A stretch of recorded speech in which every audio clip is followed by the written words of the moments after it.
여러분은 죽음과 부활에 대해 어떻게 알고 계신가요? 그냥 숨이 멎으면 죽고 그랬다가 다시 살아나면 부활로 알고 계신가요?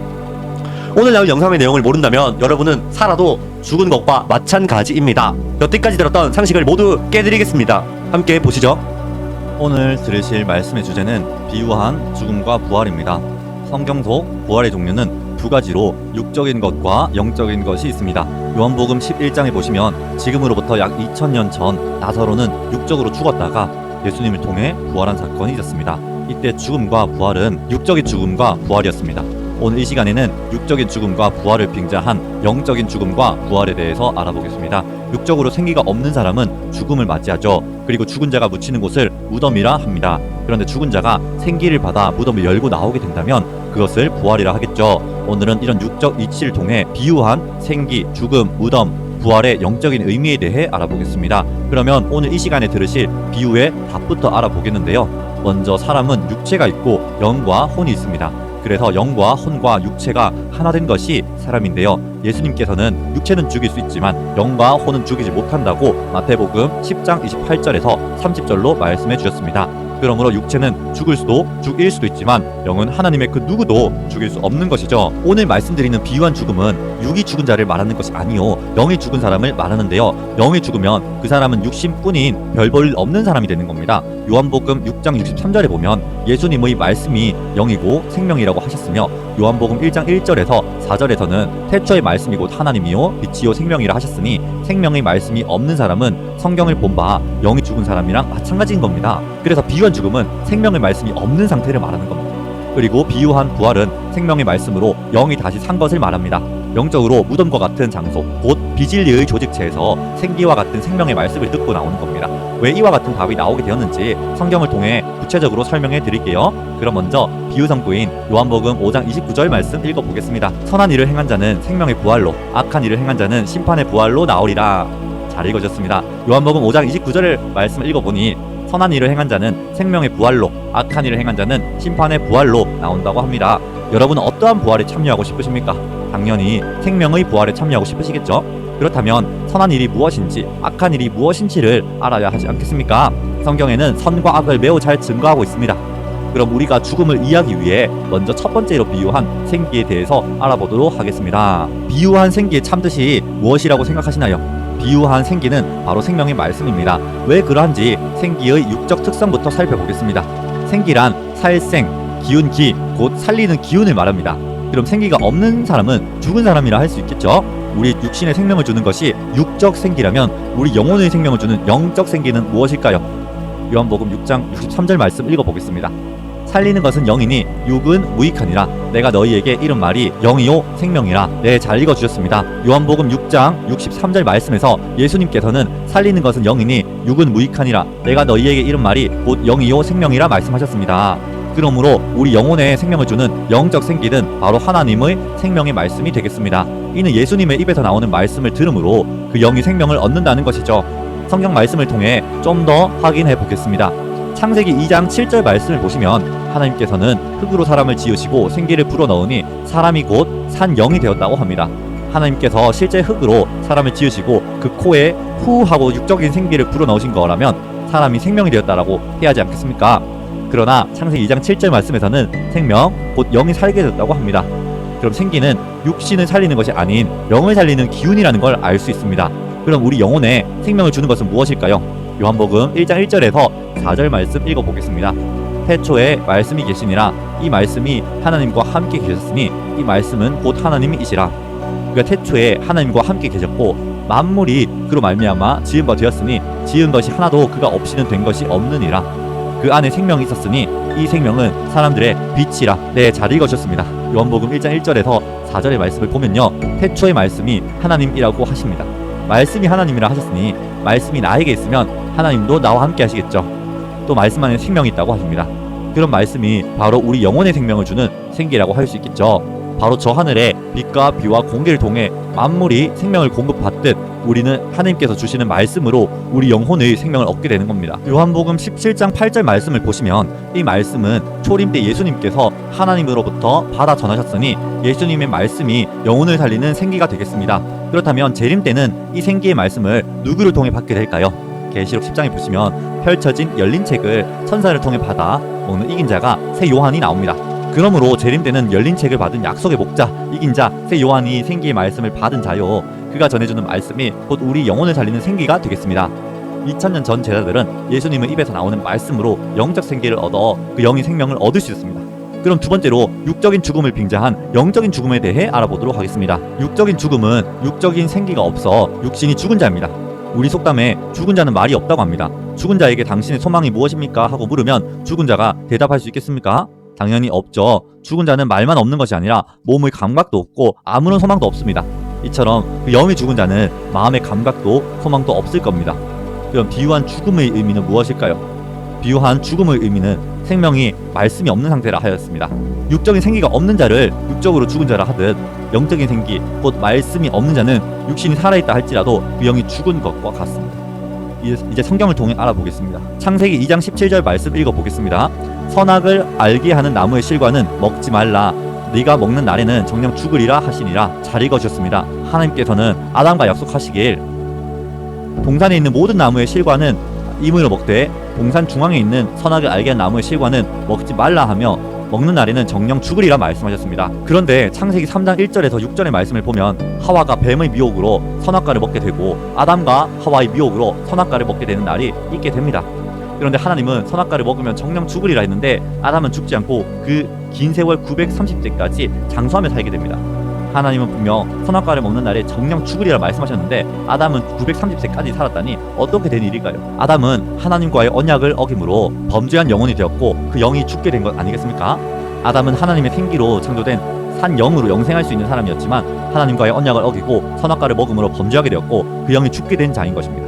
이것이 바로 영적인 죽음이 되겠습니다. 그리고 아담은 영이 죽음으로 이후 육신까지도 죽게 되었습니다. 우리도 이를 거울과 경계 삼아 우리가 지켜야 하는 약속이 무엇인지 깨닫고 하나님과의 약속을 반드시 지킬 수 있기를 바라겠습니다.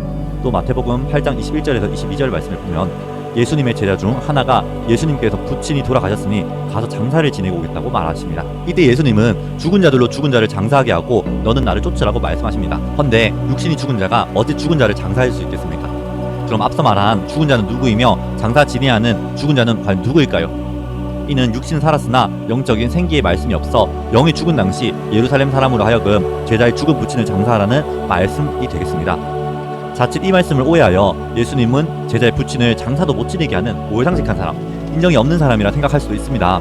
하지만 예수님은 영이 죽은 자들만이 가득한 저 예루살렘 사람들의 말을 믿고 제자의 영이 죽을까 하는 마음이었다는 것을 아셨으면 좋겠습니다. 이렇게 비유를 모르면 성경을 오해할 수도 있겠죠. 그럼 정리해드리도록 하겠습니다. 육적 생기가 없으면 육이 죽어 무덤에 가듯 영적 생기도 말씀이 없으면 그 영이 죽음으로 영적인 무덤으로 가게 되는 것입니다. 그리고 마가복음 12장 27절 말씀에 하나님은 죽은 자의 하나님이 아니오 산자의 하나님이라 하셨으니 영이 죽은 자들은 하나님의 백성이라 할 수도 없고 천국에 들어가지도 못하게 됩니다. 그렇다면 나는 과연 하나님 보시기에 살아있는 자인지 죽어있는 자인지 우리 스스로를 성경의 거울에 비춰봐야 하지 않겠습니까? 우리는 생기와 같은 하나님의 말씀으로 온전히 깨달음으로 천국에 이를 수 있기를 간절히 소망합니다. 그럼 세 번째로 육적 무덤을 빙자한 영적 무덤의 의미에 대해 알아보도록 하겠습니다. 먼저 무덤의 특성을 알아보겠습니다. 육적 무덤은 죽은 육신이 묻혀있는 곳이죠. 그럼 영적 무덤은 죽은 영이 묻히는 곳이라 할 수 있겠습니다. 우리 영혼의 생기, 곧 생명의 말씀이 없으면 하나님이 함께 하시지 않으니 그 영은 하나님 보시기에 죽은 자겠죠. 그럼 우리 육신 안에는 죽은 영이 묻혀있으니 그 육체는 무덤이라 할 수 있지 않겠습니까? 그리고 그러한 사람들이 모여있는 비진리의 조직체를 무덤이라 할 수 있겠습니다. 성경을 통해 확인해 보겠습니다. 먼저 로마서 3장 13절 말씀 읽어보겠습니다. 저희 목구멍은 열린 무덤이요 그 혀로는 속임을 베풀 그 입술에는 독사의 독이 있고. 잘 읽어주셨습니다. 로마서 3장 13절의 말씀을 보면 하나님을 찾지도 아니하고 말씀을 깨닫지도 못하는 자들을 가리켜 저희의 목구멍이 열린 무덤과 같다고 하였습니다. 생명의 말씀을 깨닫지 못한 자의 목구멍을 통해 비진리의 말이 나오니 사람의 영을 죽게 하는 것 아니겠습니까? 그러므로 육신은 살아있다 할지라도 생명의 말씀을 깨닫지 못한 자는 하나님의 신이 떠나 그 영이 죽은 것과 같기에 그 육체는 바로 영적인 무덤이 되는 것입니다. 우리의 육체가 무덤이 되지 않기 위해서는 우리의 영이 하나님의 말씀을 받아 산 영이 되어야 하겠습니다. 이같이 하나님의 신이 떠나 죽은 영이 들어있는 육체가 바로 영적인 무덤인가 하면 영이 죽은 자들이 모여있는 곳도 무덤이라 할 수 있겠죠. 마태복음 23장 27절의 말씀을 읽어보겠습니다. 화 있을 진저 외식하는 서기관들과 바리새인들이요 회칠한 무덤 같으니 겉으로는 아름답게 보이나 그 안에는 죽은 사람의 뼈와 모든 더러운 것이 가득하도다. 예수님께서는 마태복음 23장에 7번이나 화를 외치며 외식하는 서기관들과 바리새인들이 회칠한 무덤이라 하고 있습니다. 서기관들과 바리새인들은 마귀가 함께하는 거짓 목자였고 그 안에는 영적 생기인 하나님의 말씀은 없었습니다. 그리고 서기관, 바리새인들이 사단의 비진리로 가르치고 양육하는 초림 당시 유대인들은 영적으로 죽어있는 것입니다. 누가복음 11장 44절에도 바리새인의 평토장한 무덤이다라고 말씀하셨습니다. 예수님은 마태복음 23장 33절에 서기관, 바리새인들이 향해 뱀들아, 독사의 새끼들아 말씀하셨으니 서기관, 바리새인들이 바로 그 목구멍에서 나오는 독과 같은 비진리야말로 초림시대에 선민들의 영을 죽이는 무덤의 실체라 할 수 있겠습니다. 겉모습은 하나님을 믿는다 하며 기도하고 예배하며 하나님이 함께하는 교회처럼 보인다 할지라도 그 안에 하나님의 생명의 말씀이 없고 오히려 비진리가 나온다면 그것이 바로 죽은 영들이 가득한 영적 무덤과도 같다는 사실을 알 수 있습니다. 그래서 우리는 내가 소속되어 있는 곳이 생명의 말씀이 있는 곳인가 없는 곳인가를 바로 알아야 하지 않겠습니까? 만약 하나님의 생명의 말씀이 아닌 비진리가 증거되는 곳이라면 그 무덤을 열고 나와야 할 것입니다. 정리하자면 육적인 무덤은 죽은 자가 묻히는 곳인 것처럼 영적 무덤은 죽은 영이 묻혀있는 하나님의 신이 떠난 육체 그리고 비진리의 조직체가 되겠습니다. 그럼 네 번째 비유, 부활에 대해서 살펴보도록 하겠습니다. 먼저 부활의 의미와 종류에 대해 알아보겠습니다. 부활이란 다시 살활, 곧 다시 살아나는 것입니다. 성경에서는 두 가지의 부활이 있으니 육신이 죽은 자가 다시 사는 육적 부활과 육신은 살았으나 영이 죽은 자의 그 영이 다시 사는 영적 부활이 있습니다. 지금으로부터 약 2000년 전 예수님께서는 하나님의 아들로 오셔서 많은 기적을 베푸셨는데요. 그 중에 하나가 요한복음 11장에서의 죽은 나사로를 살리시는 육적인 부활의 기적입니다. 그러나 오늘 우리가 살펴보고자 하는 것은 육적인 부활이 아니라 영적인 부활입니다.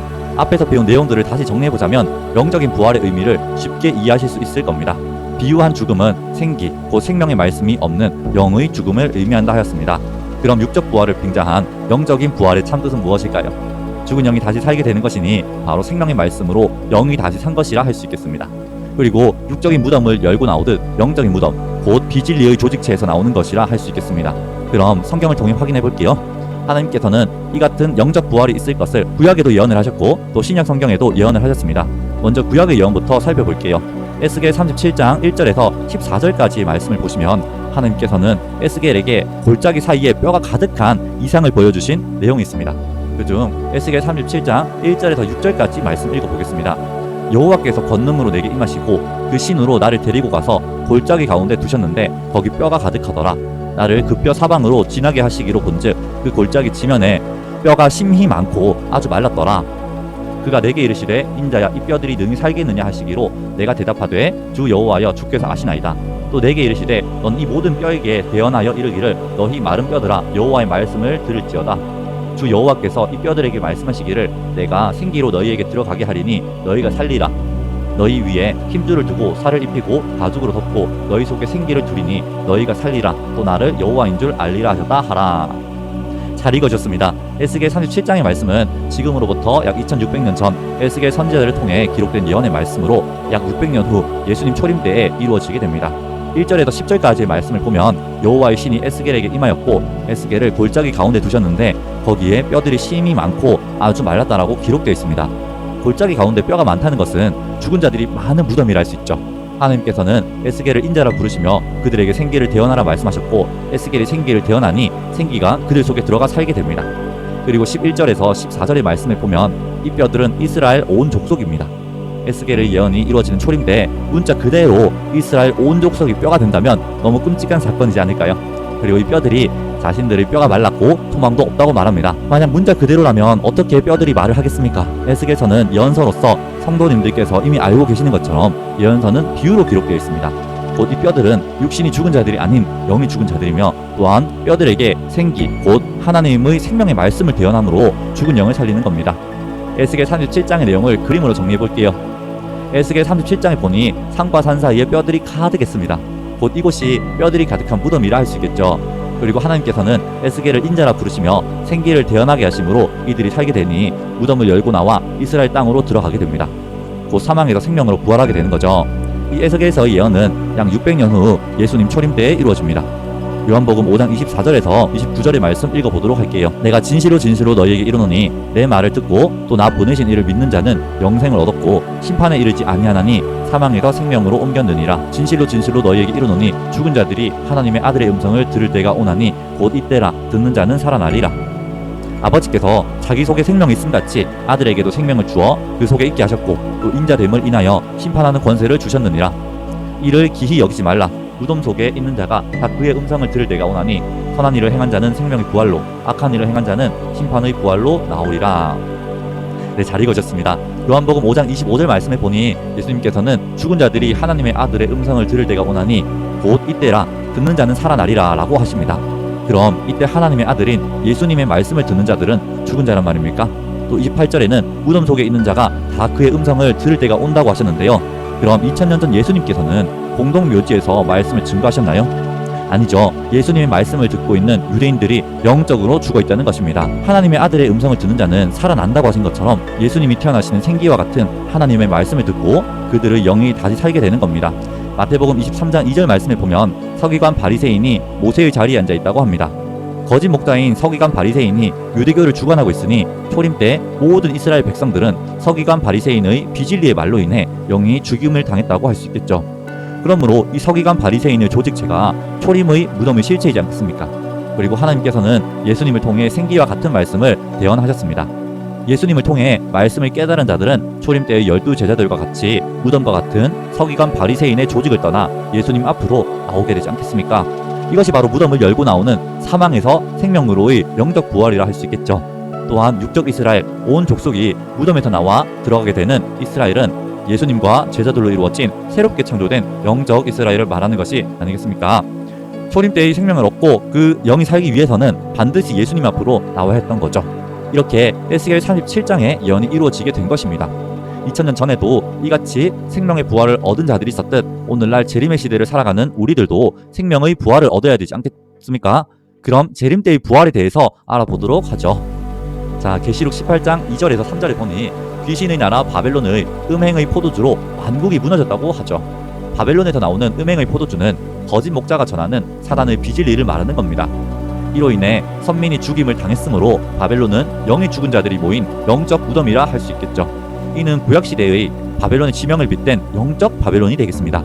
그리고 예수님께서는 무덤 가운데 있는 하나님의 백성들을 향해 그곳에서 나오라고 외치시는데요. 계시록 18장 4절에 읽어보도록 하겠습니다.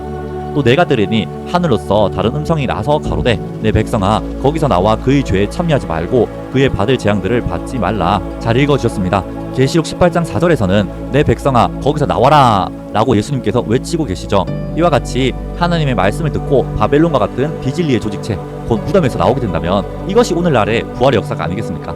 또 계시록 17장 14절 말씀을 보면 예수님과 함께 있는 자들은 부르심을 입고 빼내심을 얻은 자들이라고 합니다. 곧 무덤 속에서 나와 부활한 자들로서 예수님과 함께 있는 것이겠죠. 그럼 오늘날 우리는 무덤과 같은 바벨론에서 나와 어디로 가야 할까요? 그리고 오늘날 우리는 누구를 통해 생기의 말씀을 받을 수 있을까요? 계시록 22장 16절에 예수님께서 말씀하시길 내가 내 사자를 너희에게 보내어 이것들을 너희에게 증거하게 하였노라 라고 말씀해 주셨습니다. 여기서 말한 이것들이라는 것은 요한계시록의 예언을 이룬 실체를 밝히 증거하는 계시의 말씀이 되겠습니다. 오늘날 예수님께서는 예수님의 사자를 택하여 예수님의 말씀을 전하게 한다는 말씀이죠. 그러므로 오늘날은 예수님의 대언의 사자가 생명의 말씀을 전한다는 것을 알 수 있겠습니다. 또 요한계시록 10장에는 요한이 하늘에서 온 계시책을 받아먹고 백성과 나라와 방언과 임금에게 다시 예언한다는 말씀이 기록되어 있습니다. 여기서 말한 요한은 빙자한 인물로서 2000년 전에 요한계시록을 기록한 사도 요한이 아닌 이 예언이 이루어지는 오늘날 출현하는 목자로서 예언을 이룬 실상을 증거하는 대언의 목자입니다. 그럼 우리는 약속한 목자를 통해 계시 말씀, 곧 생기를 대언하는 곳으로 나와야 하지 않겠습니까? 오늘날 만국이 바벨론의 음행의 포도주, 곧 거짓 목자들이 증거하는 비진리로 무너진 가운데 예수님께서 대언의 목자를 통해 생명의 말씀을 전해주신다면 영적 무덤인 비진리의 조직체에서 나와 진리가 있는 곳으로 가는 것이 사망에서 생명으로의 부활이 되겠네요. 이 세미나를 통해서 여러분 생기의 말씀을 온전히 깨닫고 생명의 부활에 참여하는 여러분 되시길 기도하겠습니다. 오늘 말씀 정리하겠습니다. 비유한 생기는 생명의 말씀이며 비유한 죽음은 생명의 말씀이 없는 상태를 말하고 비유한 무덤은 비진리의 조직체를 그리고 비유한 부활은 생명의 말씀으로 영이 다시 산 것이 되겠습니다. 계시록이 성취되는 마지막 때에 만국은 바벨론의 음행의 포도주 곧 비진리로 무너지게 됩니다. 사단 소속 거짓 목자에게 영적 죽임을 당해 바벨론 곧 무덤에 갇히게 됩니다.